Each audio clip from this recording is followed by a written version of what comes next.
దానియేలు అపవిత్రత ఏడ నా జీవితంలో వస్తుందని కాపాడుకున్నాడు గనక రాజ్యంలో సెలెక్ట్ అయ్యాడు. హల్లెలూయా చెప్తాం అందరం కూడా. ఆయన ఇది తింటే నేను ఎక్కడ అపవిత్రుడిని అవుతాను, ఈ తప్పు చేస్తే ఎక్కడ నాకు పాపం అంటుకుంటుందో, ఈ భోజన పదార్థాలను నేను భుజిస్తే ఎక్కడ నా జీవితంలో విశ్వాసం అనేది కుప్పకూలిపోద్దు అని ఎప్పుడైతే నిష్ఠ కలిగి ప్రభువు మీద ఆధారపడి ఉన్నాడో, అలా ఉన్నాడు కనుక ఆ రాజ్యములో ఆయన ఎన్నికయ్యాడు. దేవుడికి మహిమ కలుగును గాక. ఈ రోజు ప్రియమైనటువంటి దేవుని పిల్లలారా, మనం జ్ఞాపకం చేసుకోవాల్సినటువంటి విషయం ఏమిటంటే, పవిత్రతను కాపాడుకోవడానికి ఉన్నప్పుడు మనం ప్రతి దాంట్లో సెలెక్ట్ అవుతాం.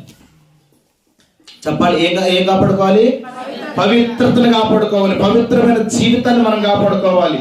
ఏదేను వనములో ఇచ్చిన పవిత్రమైన జీవితము ఆదాము తాకట్టు పెట్టుకొని, అపవాదికి తాకట్టు పెట్టుకొని అమ్ముకొని అపవాదికి ఇచ్చి నష్టపరుచుకున్నాడు. ఇప్పుడు యేసుక్రీస్తు వారు వచ్చి శిలువ రక్తము గార్చి మరలా దేవుడు మనల్ని కొనుక్కొని పవిత్రమైన జీవితాన్ని ఇచ్చాడు. అలా ఇచ్చినప్పుడు పిల్లరా, మనం ఇప్పుడు అమ్ముకోవచ్చా? వ్యర్థపరుచుకోవచ్చా? తిండి కాడ పోగొట్టుకుంటున్నాం భక్తి. ఎక్కడ పోగొట్టుకున్నాం చెప్పండి? తిండి కాడ ఆశ. తిండి విషయంలో కంట్రోల్. ప్రభు చెబుతున్నాడు, పవిత్రతను కాపాడుకొని ప్రజల మధ్యలో ఎన్నికైనటువంటి యెరూషలేము వీరుడు. దేవునికి స్తోత్రం చెప్పండి. పవిత్రతను కాపాడుకొని ప్రజల మధ్యలో ఎన్నికైన యెరూషలేము వీరుడు ఎవరు?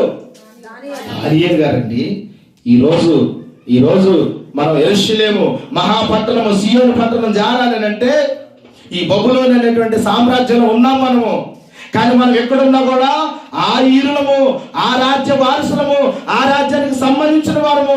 మనం అన్నిట్లో కూడా ఆయనకే గెలుపు వచ్చేటట్టు చూడాలి. ప్రియమైన దేవుని పిల్లలారా, ఎక్కడ రాజీ పడకూడదు క్రైస్తవుడు, ఎక్కడా కూడా రాజీ పడకూడదు.